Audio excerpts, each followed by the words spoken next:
With Lucky Land Slots, you can get lucky just about anywhere. Dearly beloved, we are gathered here today to... Has anyone seen the bride and groom?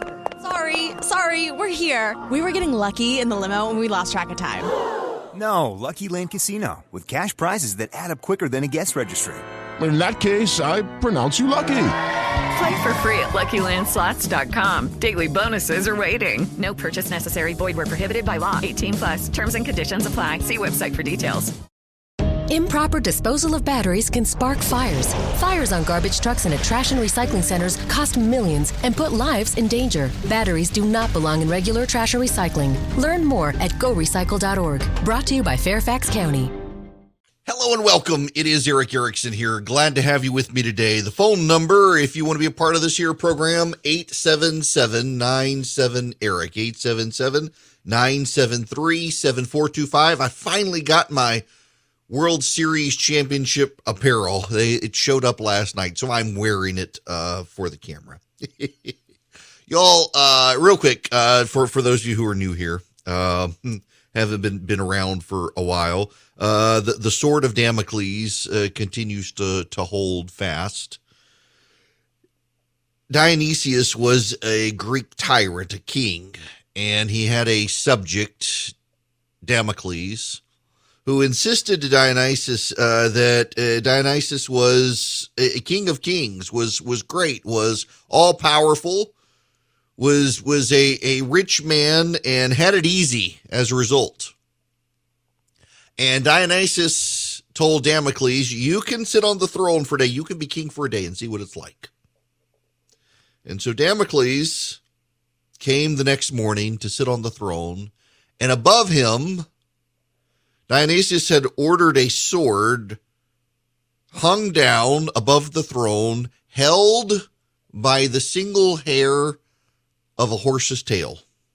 By a single hair in a horse's tail. And Damocles, as the day went on, became more and more perturbed and troubled that at any moment that single hair, that single strand of horsehair could snap and impale Damocles. And so he begged Dionysius to please let him off the throne. And the king obliged, and it was to demonstrate that, well, as Shakespeare said, heavy is the head that wears the crown. There's always someone out to get you. There's always something. Well, the Erickson household, my household, we have a sword of Damocles that hangs over our family. My wife, every 3 months, goes for scans. In 2016, she was diagnosed with a form of lung cancer. Now, many of you are going to be tempted to email. Please don't. It is genetic. It is not from exposure to radon. It is not, as some have speculated. There is no essential oil that will cure it. It's amazing how helpful some people want to be, and really they just make matters worse.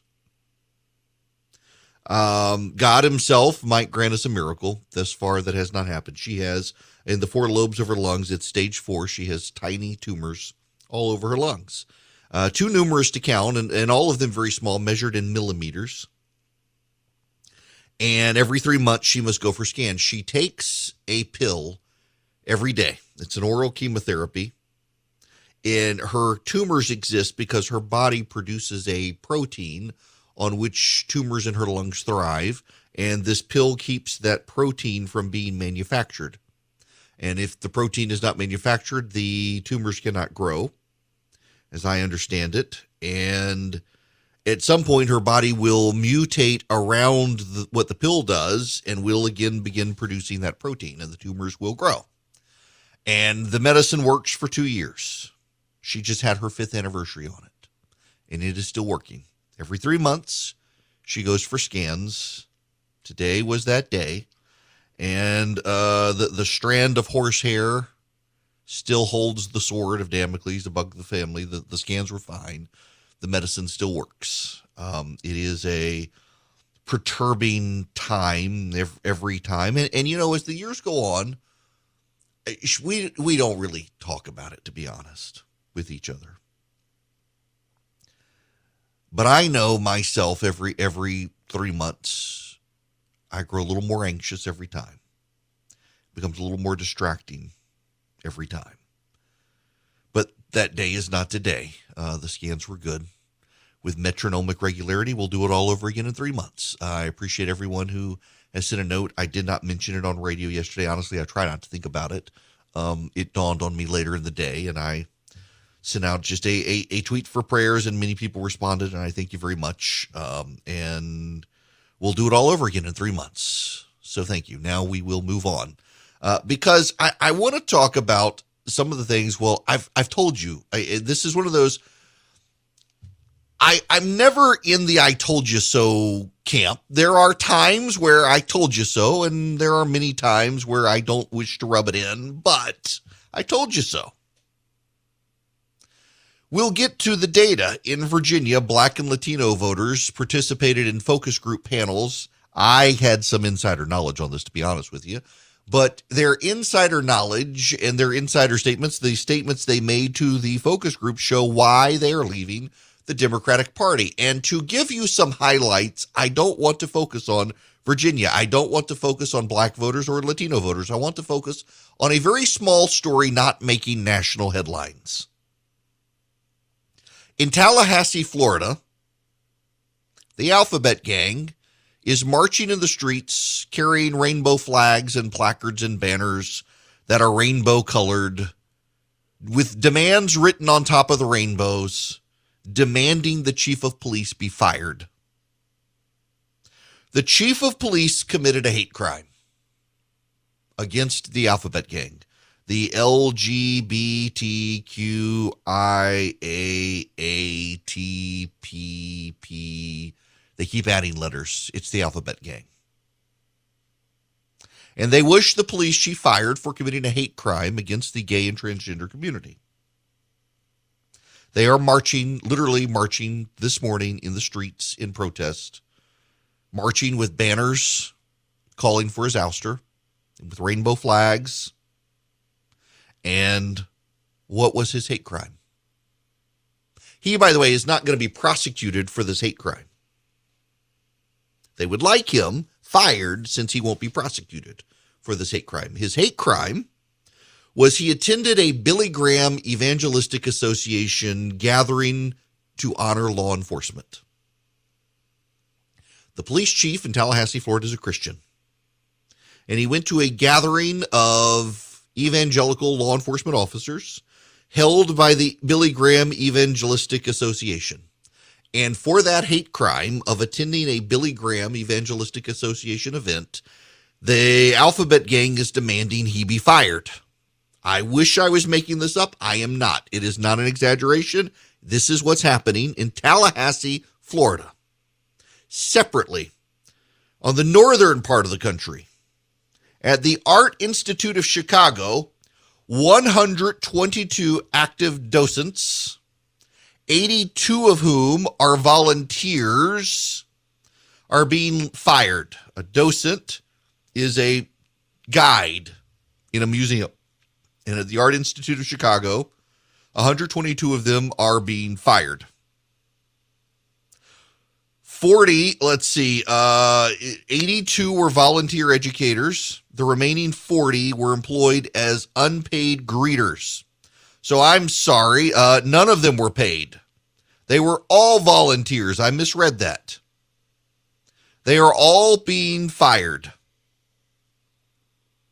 122 of them. Now they were, why are you firing volunteers? Some of them, you should know, have been on staff there for decades. Why are they being dismissed and told they cannot participate? Because in the words of the Veronica Stein, the Women's Board Executive Director of Learning and Public Engagement, quote, "The museum aims to build a responsive, sustainable, and inclusive program that integrates the goals outlined in our strategic plan to honor and embrace our civic role by investing in Chicago area learners, educators, and creatives, and to reinvigorate in-gallery learning programs to promote accessibility, equitable teaching approaches, and greater inclusion of visitor cultures." In other words, they are too white. That's right. Not making this up either. The 122 volunteers are being told to pack it up and go away because they are white. This is from Quillette. The brutal meaning in plain English was that the existing tour guides, some of whom had worked at the museum for decades, were too white and too affluent to deserve current employment. Staff, Stein enthused, will design models for educator recruitment, training, and assessment, identifying and dismantling barriers that have historically limited participation. The outgoing employees would therefore be replaced by a smaller but more diverse staff of professionals who would be paid $25 an hour. All current volunteer educators, Stein wrote, adding insult to injury as she ushered them out, are invited to apply for the paid museum educator positions and would be provided with complimentary membership through 2023, as well as exclusive access to 2 annual lectures presented at the museum. They are firing the volunteers because they're too white and rich and hiring a smaller number at $25 an hour to be more diverse. Then there's this. In schoolyards across the country, parents are concerned with what their children are being taught or not taught in schools. And they have been made to be the victims or the bad guys, rather. The progressive educators, education associations, teachers unions, and school boards in large parts of the country have decided the parents are domestic terrorists for daring to show up angrily at school board meetings and tell the schools how they should teach their kids. Many of the parents had to be in lockdown with their kids for a year, saw what their kids were actually not learning, and were appalled by the curriculum and have decided to voice their opinions. And Terry McAuliffe, for example, in Virginia, said, "Shut up, go away, it's not your place." And the parents revolted, and he did not get elected. People are tired of this. It is the elite versus everyone else. They drip with disdain for anyone who dares to exercise an opinion that they believe is uninformed, ill-advised, or bigoted. And people, therefore, are putting cultural issues over their pocketbook issues. This gets me back to Virginia and the focus groups. A Democratic group held a series of focus groups. They were not large focus groups, but they were focus groups of people who voted for Democratic Governor Ralph Northam, Democratic President Joe Biden, and then Republican Governor Glenn Youngkin. And the Democrats found a number of Black and Hispanic voters who had done so. In the suburbs, no less. And they were shocked at the results. It turns out the parents are tired of being treated like the bad guys, and they are really hacked off with their kids' schooling. They are really, the middle class, Black and Latino voters are really tired of the expansive government social welfare programs and socialism that the Democrats are advocating. They are furious. And now here's the ironic twist. Most of these people, despite their concerns about socialism, despite their concerns about an expansive social safety net, despite their concerns about education, like the Democratic policies as presented at the focus group, like the Democratic policies better than the Republican policies. They like the Democratic pocketbook issues. They like the wealthy paid more in taxes. They like more government spending on infrastructure. They like a government social safety net that takes care of senior citizens and healthcare and the poor. They liked more government spending on education. They liked all those things the Democrats offered, and yet they hate the Democrats themselves. They voted Republican for culture, not pocketbook issues. They voted Republican, these women did, non-white women did, because they believe the Republicans support their culture and do not hold them in contempt. The Democrats have to be worried about this. They should be worried about this because so many of them drip with disdain for the working class and the non-white college-educated elite. They really don't come across as liking their neighbor very much. And so their neighbors are responding by saying, you know what? We may like your policies better, but we don't like you at all and don't want you to be in power. That's a harder problem to solve than shifting public policy, because in large part, it's a heart problem for the Democrats. Their hearts have become hardened toward their fellow man, and they drip with contempt for those who are not like them. And those who are not like them like their policies, but have decided they hate the Democrats as much as the Democrats hate them. That's a real hard problem to solve, because you have to convince the Democrats that, you know, these non-white working class people, they're not beneath you. They're your equal. The Democrats are having a hard time seeing that. The way we use the internet, well, it's changed over the last decade. Security tools have mostly stayed the same. Aura provides complete digital security to help protect your online accounts, finances, devices, and so much more in an easy-to-use app. Most credit card companies do a good job of protecting you against fraudulent purchases. But what if a scammer files for unemployment in your name, or if your social media account's hacked? Aura's protection goes beyond your credit card. Between your photos, your finances, your devices, your connections, your world's more online than ever.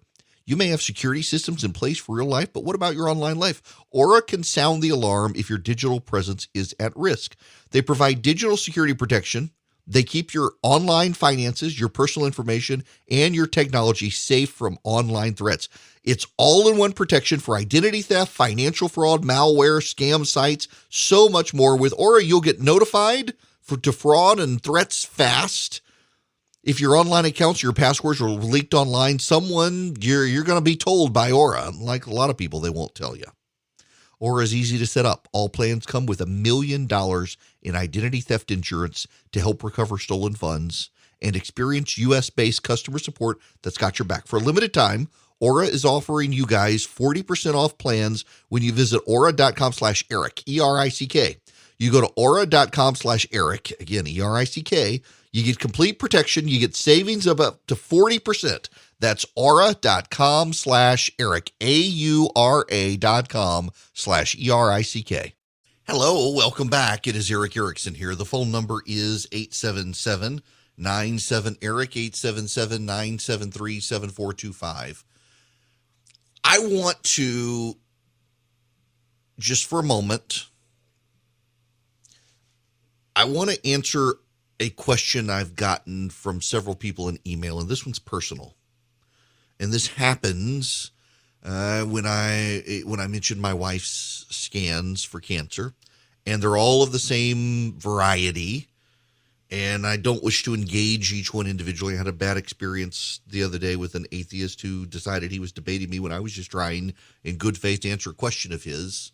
I couldn't help but immediately jump to belittling. Man, the guy was angry with God. Not my fault, but I try not to engage with angry atheists in email because it's not very helpful to them or to me or to anything. But several people emailing. How can I believe in a God that would give my wife an incurable form of lung cancer? How can I not? That's my answer. It seems cruel to them. Why would God be cruel? This is why I think a lot of religion is bunk, but I accept the Christian faith as real, because I find that it is the only worldview that has all the answers for the things in the world. And we're going to spend a little more time on that later in the show. But I'll tell you this. The God of all creation loved us so much that he was born in a manger, was suffered, brutally tortured, beaten to within an inch of his life, nailed to a cross, and died, was buried in a tomb, and 3 days later rose again. He loved us so much that he lived his life with us in a way that we live, so that he could walk with us and we could know that we don't get any escape from this fallen world, and he chose not to escape either. We have to struggle through this world, and he struggled too and understands our struggle, and he conquered death that we might have eternal life. And yes, I put faith in that. It's not an evidence-free faith. There were plenty of eyewitnesses who documented it, and I take great comfort in that. And if you can't understand that, I'm sorry, but that's why. I believe this is real. I believe it is true, and I believe that we don't get to escape the world, and he chose not to escape it either. Hello there. It is Eric Erickson. Delighted to have you with me. The phone number, if you would like to be a part of this here program, is 877-973-7425. We must move on to other things as I suddenly remember that I have a call screening program I'm supposed to log into to see if we have any phone calls. But, yes. Okay. We'll get to calls here in a minute. There's another story out there that I would like to note. And I meant to talk about this yesterday. I'm glad I waited because the dynamics have changed a little bit out there. Beto O'Rourke, bet no on Beto. He's going to run for governor of the state of Texas. I'm not sure, but I think we're really, really, really, really close to calling Beto a perennial candidate. He has ran for Congress. You know, here's, by the way, as an aside, why do the Democrats keep writing hagiography for a guy who beat a Hispanic Democrat? At a time the Democrats are losing Hispanic voters in South Texas, why do you guys keep fawning over this guy who came to office by beating a Hispanic Democrat in a primary? I have no idea. But he did that. He ran for Congress, and then he decided to run for the Senate against Ted Cruz, and he actually barely lost, only by a couple percentage points. Now, that had more to do with Ted than it had to do with the dynamics. But it was so close. You're like, oh, we're going to win in 2020. Texas is going to flip. It flipped back pretty hard for the GOP. The Democrats had 10 targets in Texas in 2020, and they all lost. And now redistricting is coming. It's going to make it even harder for him. And then Beto ran for president, and that was pathetic. And now he wants to run for governor of Texas again. Y'all, listen, don't believe your own press. Don't believe your own press. And Beto O'Rourke has believed his own press to his detriment. The media left him. In fact, one of the reasons the media is treating Stacey Abrams as they are treating her now is because they spent so much time on white dude Beto O'Rourke running against Hispanic guy Ted Cruz in Texas, they ignored black woman in Georgia running for governor and black man in Florida running for governor, Andrew Gillum. The media at large feels horribly guilty for having obsessed about a white dude who's not viable over a black woman who they think was viable. That explains the media's obsession with Stacey Abrams. It is white guilt by members of the press who obsessed over Beto. Beto, of course, is the gift that keeps on giving for Republicans. Beto has come out, you will note, he wants us to be less partisan and less divisive. That's what he said in his announcement. Less partisan, less divisive, do things for the greater good. Beto O'Rourke is on record wanting to tax churches that do not conduct gay weddings. Yes, he wants churches to lose their tax-exempt status unless they're on his side in the culture war.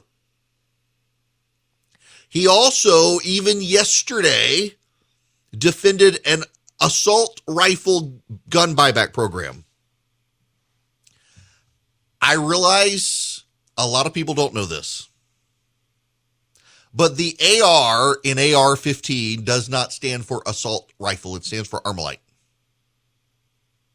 And when Democrats talk about assault rifles, they're talking about the AR-15, a very commonly owned gun in this country.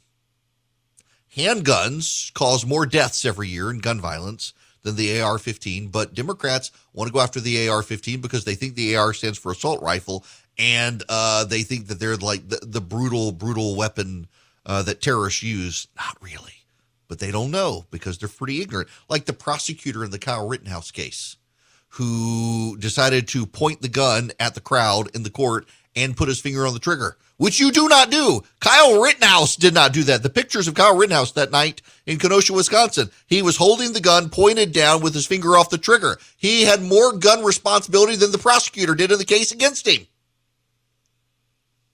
But Democrats don't have this basic understanding, and Beto O'Rourke is running for governor of Texas on a platform of a mandatory buyback of assault rifles, meaning AR-15s, in Texas, a state that, it turns out, did not swing blue the way the Democrats expected it to in 2020.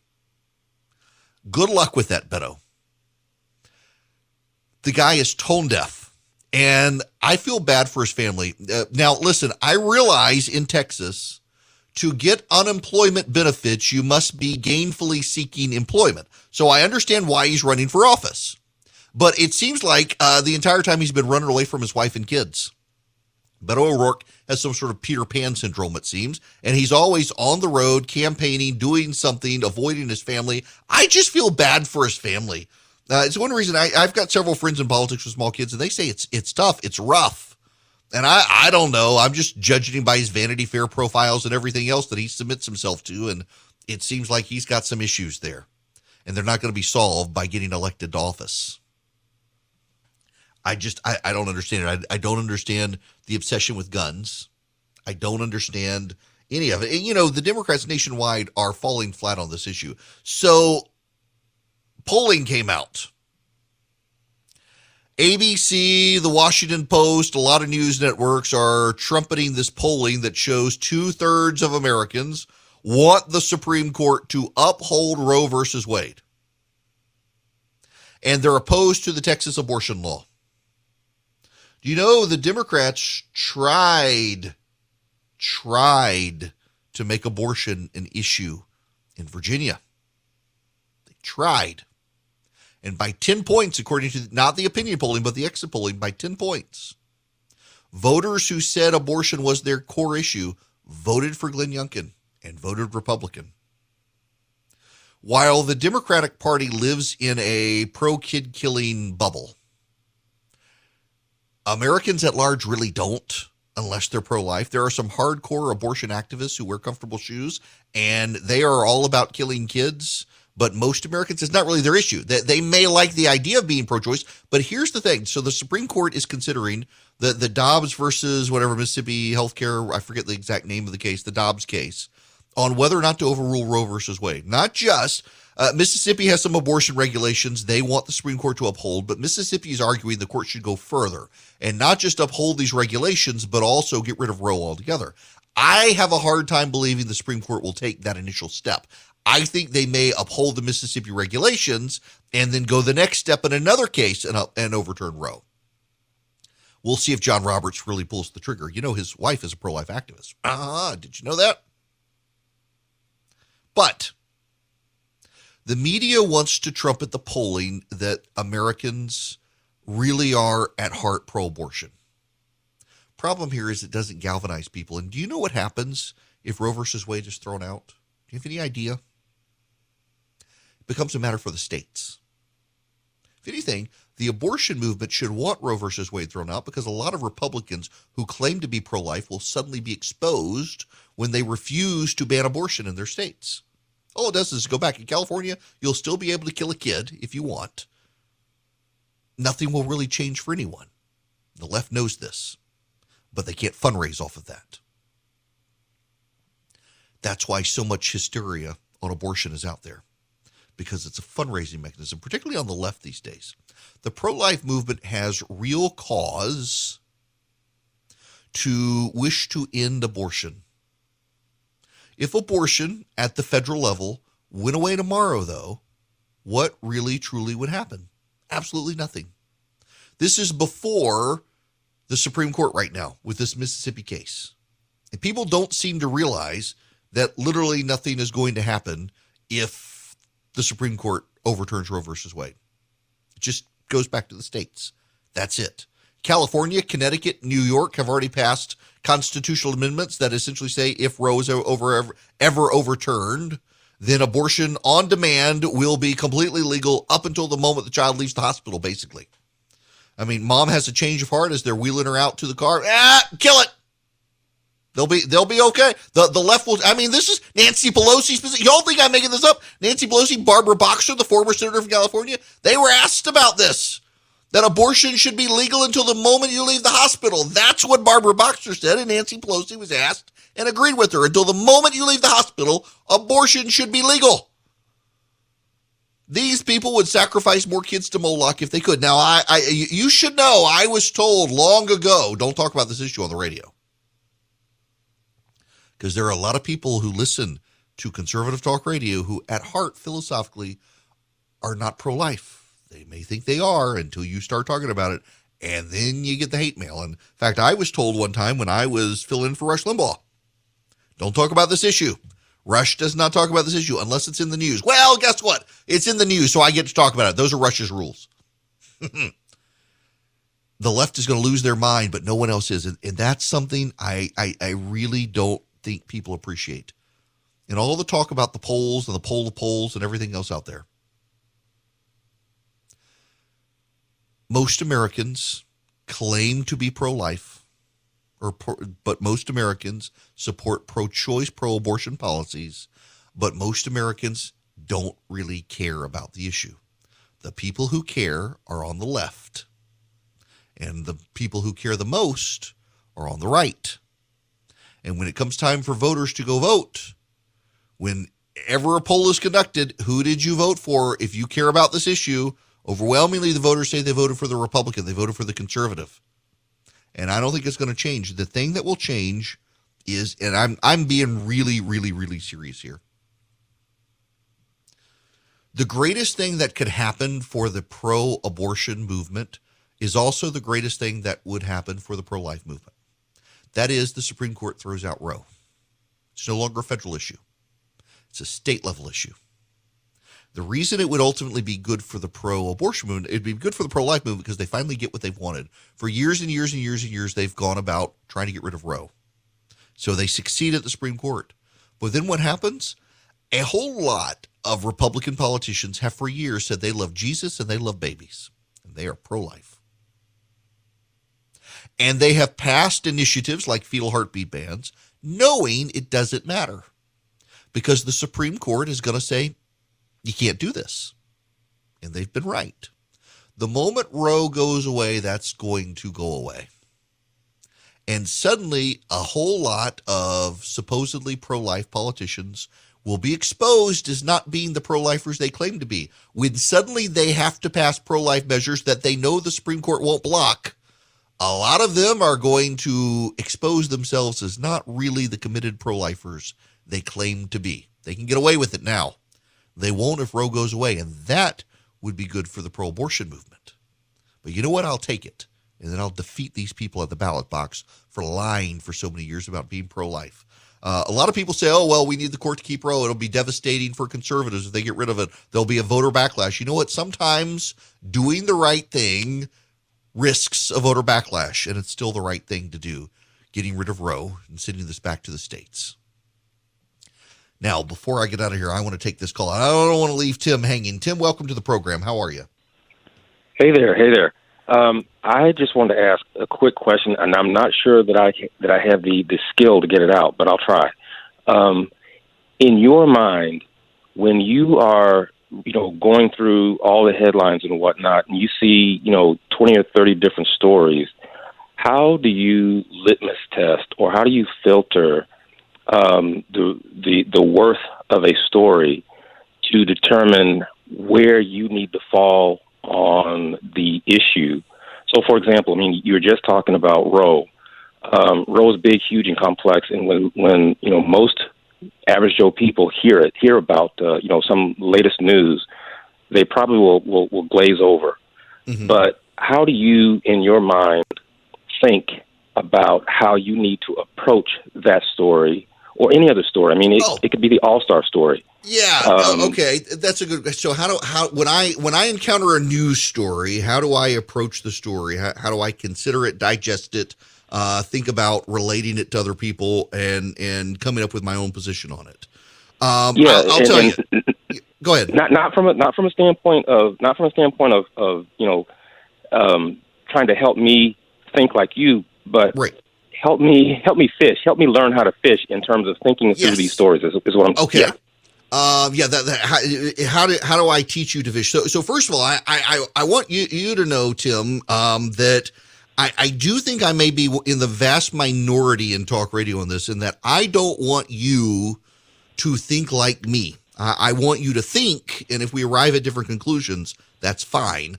I hate to do talking points radio. I have no need in doing telling you what you want to hear. In fact, I got to tell you, I get a ton of hate mail. The hate mail that I get the most of is when I tell people on my side things that I believe to be true that they aren't getting anywhere else, and therefore they think I'm wrong. And I'm telling them what actually is true, but they're hearing from other friends. For example, the stolen election nonsense. They think the election was stolen, and all their friends confirmed their biases, and it wasn't really stolen. And I get all sorts of I'm going to get hate mail before 1:00 p.m. today. I will have hate mail from people on this issue, even though I am right, they are wrong, and they are deluded and lied to, but they want to be lied to. Now, how does that translate to all the other stories out there? Well, stick around, Tim. I want to talk about this when I come back. This is a great question. How do I shape my views on digesting stories? Before I do that, though, I got to tell you about the Eden Pure Gen 40 heater, because winter is coming. Heating bills are going up. The government is doing nothing to lower the price of power, so you need to take it upon yourself. And I got to tell you, supplies are really limited on the Gen 40, so you need to get your order in. It is a heater cooler. It's a fan, and it's a heater, and it circulates a lot of hot air tremendously efficiently, helps lower power bills. It can heat 1,000 square feet pretty efficiently. What you do is you go to EdenPureDeals.com and you click on my name, Eric Erickson. You put the Gen 40 heater in your cart and check out. You'll see a discount code box, and you put in Eric Heater, ERICK heater, Eric Heater. Now, why do you want to do this? Well, it's not just a heater. It's also a fan. You can use it in the summer as well to circulate cool air. You can circulate hot air in the wintertime.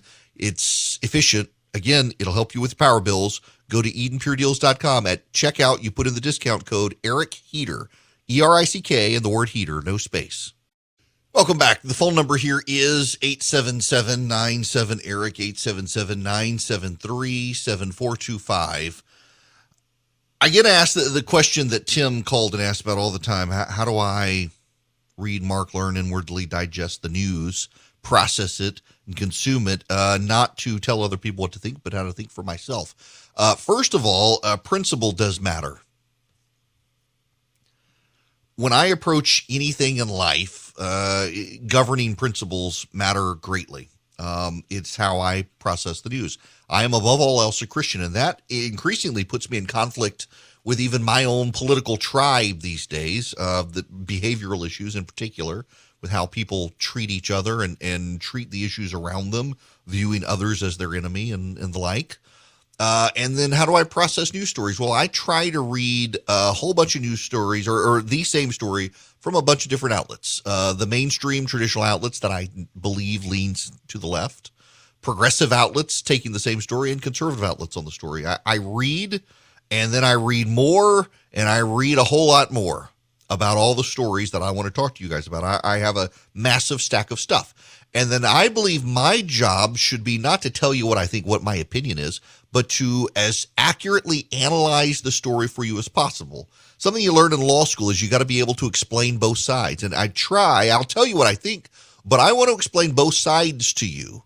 And I think that anyone who truly wants to understand a news story out there, particularly in politics and public policy, you got to be able to understand both sides and articulate both sides fairly, accurately, and honestly, and then make up your mind based on your principles what you think. And I try to at least provide both sides to you here, and I oftentimes get accused by my own side of being a squish on something because I'm telling you what the other side thinks and how they see it so that you can make up your own mind. I do not want to think for you, and I know a lot of people are all talking points. I don't do talking points. And you thought these last 2 years were crazy. Welcome to 2022. It's coming up and nothing makes sense still, especially in business.